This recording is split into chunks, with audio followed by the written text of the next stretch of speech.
So I'd made another video at one time, you can look back and see it, of installing a fold-up door, garage door opener in a metal building, and that's standing up on its end. This one's a little different because the doors I had set up on the side of the building, so there wasn't room up above. And I just want to be sure y'all understand, if you buy a metal building, they put these Asta metal garage door roll-up doors, and they are unique.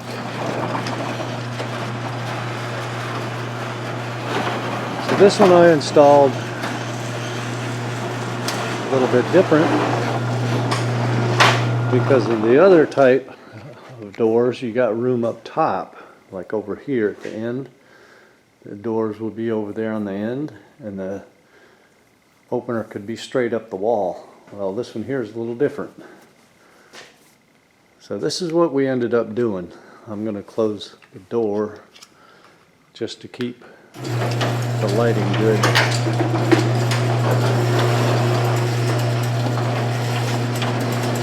If you look up here, you can see I took the original, I attached it to the wall with the original clamp, and I lifted it up in the air to find out where to hook it up there. So as you can see, what I had to do is put in 2 pulleys, and I put a little bracket over the top so that I wouldn't squish.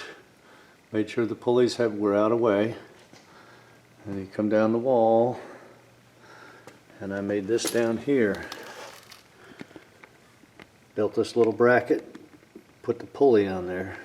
See if you can get a better picture of it. Okay. I used a piece of bed rail. You have to notch it out so that it will slide across, and you just connect it to the bottom plate. I've seen other people using 2x4s and stuff like that. There's a bunch of videos out there on how to do that. So that's the way that I did this one. If I had anything to do over where that pulley is down there, I would have used a smaller pulley. And maybe one day I'll end up changing that pulley to be smaller, because that bracket just barely gets away from it. Of course, the wiring, you know how the wiring goes. The brackets, all I did on the brackets for over here. Come down here, zoom in a little bit. I just took a piece of angle iron, figured out how high I wanted the stuff. It's just all junk stuff that I had laying around. And then, of course, the wiring. You know, I'll just show you a little up close there. Bought those little snippets. The wire wasn't long enough, so what do you have to do? You got to go shortest distance, which is not good. But anyway, need to tighten up that chain a little bit. Up there, just took a 2x4. Sorry for the light, but that's all I did. Of course, you run the wire across and down and mounted over here on the door. You got the door opener right there. So that's it. I just thought I'd show y'all you can install an overhead garage door opener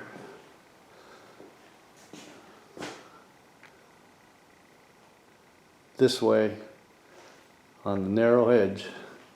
And I'll show you something unique about these doors. If you look close, let's see if I can get over here without getting tipped over. You look at the end of these doors, they got short pipes and they don't have the big open slots. In order to get the garage door opener that will work with these Astra doors, you have to get a chain sprocket and you attach it to the door. Then you come down here and you can attach a door opener down a little bit lower, so it's a chain drive. But those cost around $900 a piece. This garage door opener, 180 bucks, I guess, plus the pulleys, $200. And I had thought about, rather than roll up doors in this garage, that I would use the standard panel doors, because I didn't ever expect to put anything up top. But they wanted $1,500 for the door installed, and these doors were $800. So there you have it. I just thought I would explain to you what I did here. It might give somebody an idea. I do want to explain one small thing, which I can probably fix this one day. The automatic door opener, the manual door opener, is not currently connected. I brought that up, connected it directly to that, instead of to the bracket that's down here on the bottom, right? See if I can get it right there. Normally the rod runs from there over and connects to the door.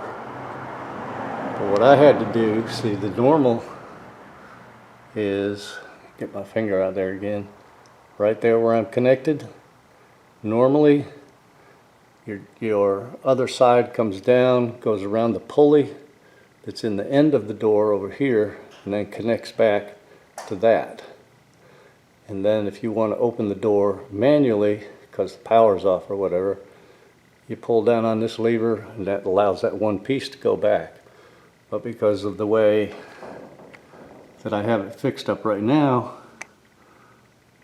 you can see it's connected to the same piece, so that won't work.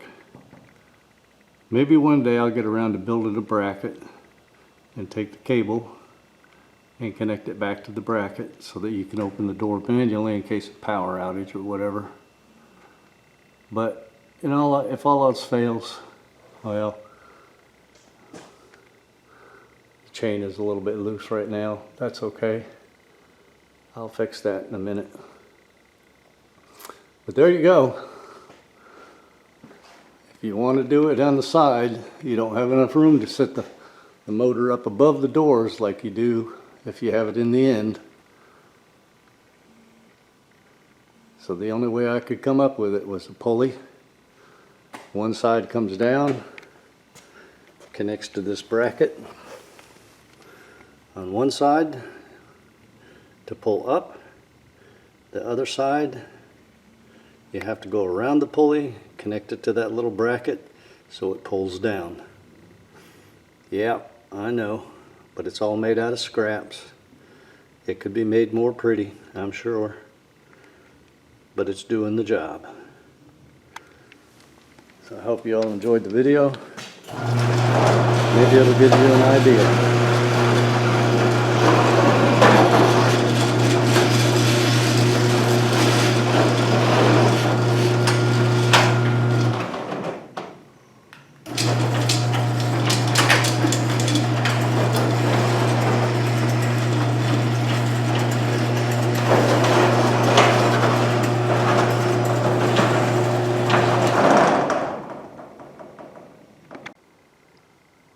Okay, something I forgot to add in.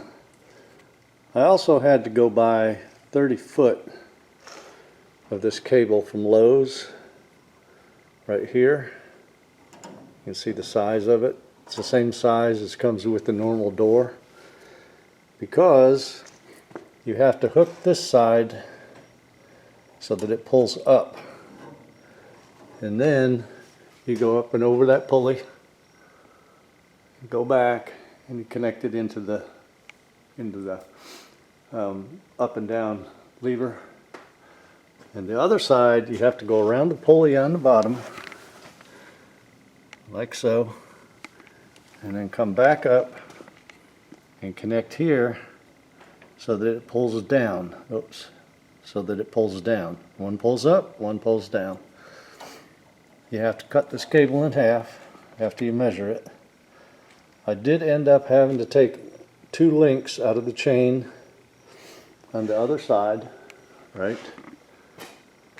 there, because you have to hook that back together. This side over here, I just used a regular clamp, and maybe one day I'll get around to hooking up, making a bracket, sticking it out to the side, taking that off of there and hooking it back up. And I'm probably going to have to, I don't know if you can see it good in the camera, I'm almost out of adjustment now that I've tightened up the chain.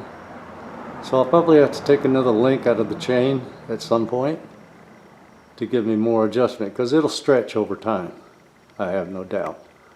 But you can see how much adjustment I've got left. If I could hold the camera still. There you go. Okay. I just wanted to add that you got to buy 30 foot of the cable because you have to split the cable. The other way, it's a continuous loop around the pulley, and that pulley that comes with it normally goes in the end. Okay, and if you look real close, you can see where I cut a piece of tubing that I had that was 1 inch thick, cut the bottom of it off so that it would slip over the top of that, giving it some extra support. See that little hole right there by the pulley? That's where the other pulley normally goes. That's the screw hole in the bottom that holds the pulley in.